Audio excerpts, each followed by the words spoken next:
Salut les passionnés et bienvenue dans cette dernière partie sur les métiers de la parfumerie. Une fois que le client accepte l'une des fragrances, si tout va bien, il va ensuite passer commande à l'entreprise. La création laisse alors sa place à la production.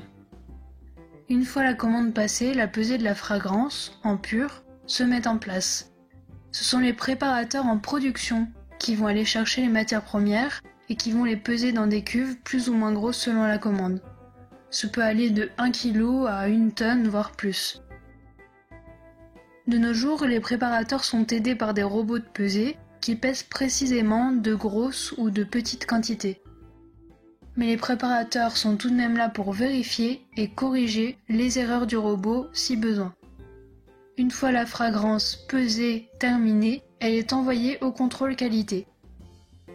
Donc le contrôle qualité se divise en deux parties, les analyses et l'olfaction. C'est-à-dire que la fragrance finale est contrôlée aussi bien au niveau de l'odeur que au niveau des analyses. Donc les analyses se font en laboratoire et peuvent être différentes selon le client, selon la fragrance ou même selon l'application. On peut mesurer la densité, la couleur ou encore la solubilité. On peut également vérifier la composition par chromatographie gazeuse.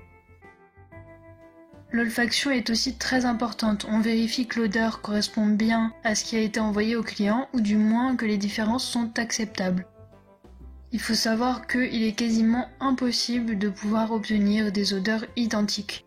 Les différents lots de matières premières naturelles déjà n'ont pas toujours la même odeur et il peut y avoir des petites différences au niveau des pesées. Surtout lorsque l'on passe d'une pesée de laboratoire de quelques grammes, quelques dizaines de grammes, à une pesée de production qui contient plusieurs kilos, voire plusieurs tonnes. Il faut savoir aussi que le contrôle qualité, aussi bien olfactif qu'analytique, se fait toujours par rapport à un standard, par comparaison. Si c'est la première commande du client, on va se référer à l'échantillon qui avait été envoyé à ce même client, et si ce n'est pas la première commande, on va se référer toujours à la commande précédente. Pour info, le contrôle qualité s'occupe aussi du contrôle des matières premières utilisées dans les fragrances. En fait, pour être tout à fait précis, il contrôle tout ce qui rentre et tout ce qui sort de l'entreprise, c'est-à-dire tout ce qui est acheté et tout ce qui est vendu. Si la fragrance est satisfaisante, si elle passe le contrôle qualité, elle est ensuite envoyée au client.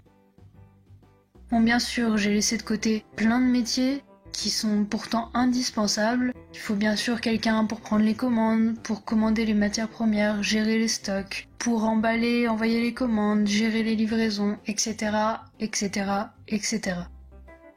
En tout cas, j'espère que cette série de vidéos vous a plu et je vous retrouve dans 2 semaines pour une vidéo sur le concours Corpo 35. Si vous avez aimé cette vidéo, n'hésitez pas à mettre un petit pouce bleu et à bientôt!